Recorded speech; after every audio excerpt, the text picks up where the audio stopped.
नमस्कार दोस्तों, स्वागत है आपका आपके अपने YouTube चैनल सरस्वत जी एजुकेशन में।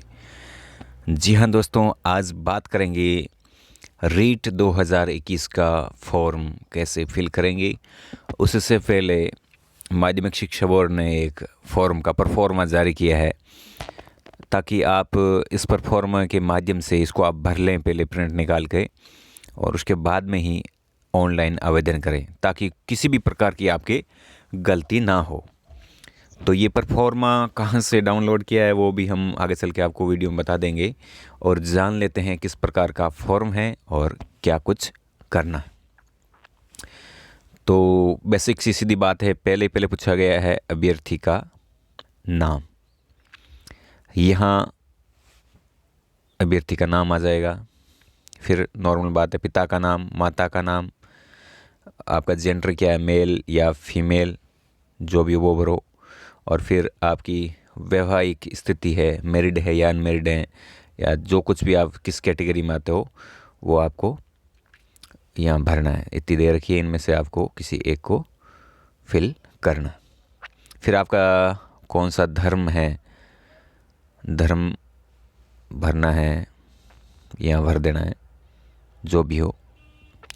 फिर अगर कोई विवाहित महिला आवेदन करती है तो वह अपने हस्बैंड का नाम यहाँ लिख सकती हैं। फिर आपके यहाँ आधार नंबर आ जाएंगे। फिर आपकी यहाँ जन्म तिथि आ जाएगी। और दोस्तों, यहाँ पर आपका पत्र व्यवहार यानी आपका एड्रेस लिखना है। तो इसमें एक स्पष्ट बता दिया गया है, आप जो एट द रेट है, हैज़ है, ये कोई भी आदि संकेत है, इनका उपयोग नहीं करना है एड्रेस में। तो बात करते हैं, यहाँ आपका पता आ जाएगा।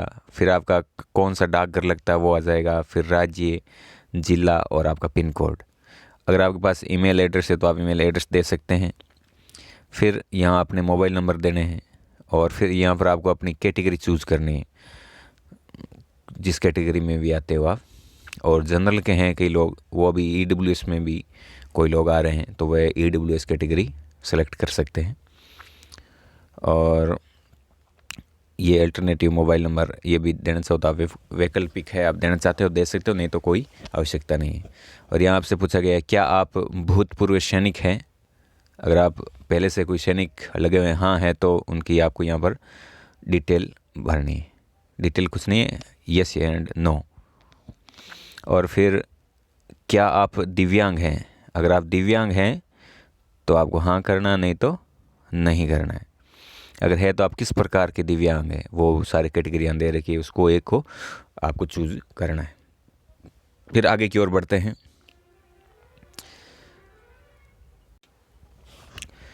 फिर है आपके मूल निवास का राज्य, या मूल निवास का जो राज्य है वो लिखना है। फिर आपका गृह जिला भरना है, जिस ज़िले से आप बिलोंग करते हैं वो ज़िला। और फिर यहाँ है, क्या आप अनुसूचित क्षेत्र से हैं। यदि हाँ एवं अनुसूचित जनजाति के हैं तो अपनी तहसील एवं गांव के नाम का उल्लेख करें। यदि आपका जिला, तहसील व गांव अनुसूचित क्षेत्र से हैं तभी आप TSP या शहर या श्रेणी से हैं। अगर ये TSP वालों के लिए अपन को नहीं देखना है, जो नॉन TSP के हैं उन लोगों को। फिर बात करते हैं डिटेलिंग, विवरण भरना यहाँ। अब देखिए यहाँ दे रखा है एग्ज़ाम सेंटर यानी परीक्षा केंद्र के लिए आपको चूज़ करना है 2 संभाग। जैसे कि पहला संभाग, जो भी आपका संभाग लगता है उसको चूज़ करना है, और उसका पहला ज़िला यानी आप कहाँ पर परीक्षा का केंद्र लेना चाहते हैं, सेंटर लेना चाहते हैं परीक्षा का, उस संभाग को चुनिए, पहला संभाग। उसके बाद उसका पहला ज़िला चुनिए, और फिर उसी संभाग का एक दूसरा ज़िला और चुनिए जहाँ पर आप परीक्षा सेंटर लेना चाहते हैं। ये 2 हो गए। उसके बाद में दूसरा भी कॉलम है, एक दूसरा संभाग और चुनिए और उसका एक ज़िला चुनिए, और फिर उसी संभाग का दूसरा ज़िला। यानी इस प्रकार से आप 2 संभाग के 2-2 ज़िले ले सकते हैं, यानी मांग सकते हैं परीक्षा सेंटर का। उस अनुसार से आपको परीक्षा के अंदर मिल जाएगा उस ज़िले में। फिर अगला पॉइंट है लेवल, आप किस लेवल से आवेदन कर रहे हैं, स्तर।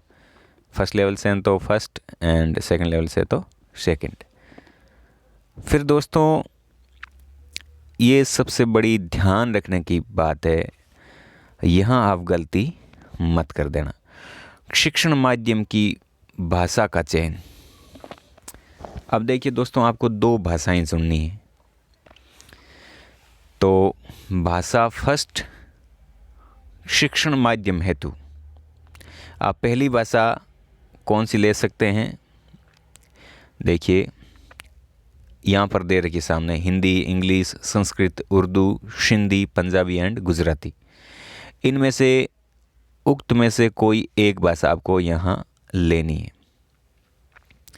इनमें से चाहे हिंदी ले सकते हैं फर्स्ट, इंग्लिश ले सकते हैं, संस्कृत ले सकते हैं, उर्दू, सिंधी, पंजाबी, गुजराती में से कोई भी एक भाषा फर्स्ट लैंग्वेज यहाँ ले सकते हैं। और फिर आपको यहाँ एक लैंग्वेज ले ली तो फिर यहाँ पर आपको दूसरी भाषा चुननी है। अब यहाँ पर ये गलती आप मत करना कि जो आपने फर्स्ट लैंग्वेज ली है वहीं सेकंड लैंग्वेज आप नहीं ले सकते। देखिए इस पर लिख रखा है, उक्त में से कोई एक, लेकिन जो भाषा फर्स्ट में चयन नहीं की गई हो। यानी आपने जो फर्स्ट भाषा चुन ली है वह भाषा आप सेकंड भाषा नहीं चुन सकते। तो जैसे कि आपने मान लीजिए फर्स्ट भाषा इंग्लिश ले ली है, तो आप सेकंड भाषा इंग्लिश नहीं ले सकते। अब आप अलग ले सकते हैं, हिंदी, संस्कृत जो भी हो, या फर्स्ट आपने हिंदी ले लिए तो सेकंड इंग्लिश या संस्कृत, उर्दू, पंजाबी जो भी आप लेना चाहते हो ले सकते हो। ये काफ़ी लोगों के कन्फ्यूज़न रहता है, तो भाषा का थोड़ा बहुत ध्यान रख के फिल कीजिएगा। फिर आगे बात करते हैं केवल क्षेत्र विशेषता, केवल स्तर, द्वितीय अथवा दोनों हेतु। अब बात करेंगे सेकंड लेवल की। अब आपको किस क्षेत्र में आपको भाई जैसे लेना है, जैसे आप साइंस मैथ से हैं तो आप सीधे सीधे साइंस मैथ्स ले सकते हैं कि आपको साइंस मैथ्स से यहाँ करना है। और अगर आप आर्ट्स से हैं, आर्ट्स या कॉमर्स से, तो आपको सोशल स्टडीज़ भरना है यहाँ पर। ये बात ध्यान से देख लीजिए। यानी सेकंड लेवल से अगर आप फॉर्म भर रहे हैं तो आपको ध्यान रखना है, अगर आप साइंस के स्टूडेंट हैं तो आपको यहाँ पर भरना है मैथमेटिक्स एंड साइंस। और आप आर्ट्स एंड कॉमर्स से हैं तो आपको यहाँ पर सोशल स्टडी भरना है। यानी इनमें से कोई एक आपको इस प्रकार से इसको भरना है। अब आगे आपसे पूछा गया है रीट एंड टेट के बारे में। क्या आपने रीट 2017 परीक्षा दी है? अगर आपने रीट 2017 की परीक्षा दी है तो आपको यहाँ पर उसके रोल नंबर और फिर बताना है आप एलिजिबल हुए थे या नॉट एलिजिबल, वो भी यहाँ पर बताना है। आगे बात करते हैं शैक्षणिक योग्यताएं। तो आपको यहाँ पर अपनी योग्यताएं भरनी है, जैसे सेकेंडरी 10वीं, पास का वर्ष, बोर्ड का नाम, कितना पूर्णांक था, आपने कितना प्राप्त किया और यहाँ पर प्रतिशत। तो दोस्तों देखिए यहाँ पर काफ़ी स्टूडेंट्स हमसे पूछ रहे हैं बार बार कि सर 10वीं में अगर 50% नहीं है तो क्या हम रीट के लिए योग्य होंगे या नहीं होंगे। तो दोस्तों 10वीं के सिर्फ आपको यहाँ पर परसेंटेज ही फिल करने हैं। आपके कोई भी प्रकार की दिक्कत नहीं है कि आपके 10वीं में 50% नहीं है या 45% नहीं है तो आप योग्य नहीं होंगे, ऐसी कोई बात नहीं है। 10वीं का कोई बाध्यता नहीं है, तो इस बात को आप ध्यान रखिएगा। आराम से आप फॉर्म भरेंगे। इसी प्रकार से आपको 12वीं की डिटेल्स भर देनी है, फिर स्नातक की भर देनी है। अगर आप पोस्ट ग्रेजुएशन कर रखे हैं तो आपको इसकी भी डिटेल भर देनी है। अब है प्रशैक्षणिक योग्यताएं। जैसे आप BSTC कर रखे हैं तो आप उसको BSTC करने का वर्ष, किस विश्वविद्यालय से की है, बोर्ड का नाम, वो सेम डिटेल है, पूर्णांक है, प्राप्तांक है, प्रतिशत है। उसी प्रकार से आपने अगर B.Ed कर रखी है या उसके कोई समकक्ष कोई और कर रखी है तो आप इनकी आप डिटेल भर सकते हैं। और अब आपको लास्ट में फिल करना है पहचान का शारीरिक चिन्ह। आपके शरीर पर कोई ऐसा कोई पहचान का कोई चिन्ह हो जिससे आपको पहचान सकें, वो आपके कोई हो तो आप इस पर भर सकते हैं। तो इस प्रकार से ये रीट का ऐसा फॉर्म है दोस्तों। अब आप सोच रहे हैं कि ये फॉर्म कहाँ से लें, तो मित्रों आप राजस्थान माध्यमिक शिक्षा बोर्ड की जो वेबसाइट है BSER अजमेर, तो उस पर जाकर आप इस फॉर्म को परफॉर्मे को आप डाउनलोड करके इसको एक बार अपने हाथ से भर लीजिएगा और फिर ही इस फॉर्म का आप ऑनलाइन करें। लगभग जो लोग पहले काफ़ी रीट या टेट दे चुके हैं उन लोगों की कोई प्रॉब्लम नहीं है। ये बात जो नए बंदे हैं उन लोगों के लिए ज़रूरी है, क्योंकि वह गलती कर जाते हैं। तो आप किसी भी प्रकार की गलती नहीं करें, एक बार अच्छी तरह से देख लें, फिर फॉर्म को आप फिल करें। तो दोस्तों आज के वीडियो में बस इतना ही। अगर आपको किसी भी प्रकार का कोई सवाल हो तो आप ज़रूर कमेंट बॉक्स में कमेंट कीजिए, और वीडियो अगर पसंद आया है तो वीडियो को लाइक कर दीजिएगा, और चैनल पर पहली बार आ रहे हैं तो चैनल को सब्सक्राइब भी कर लीजिएगा। धन्यवाद।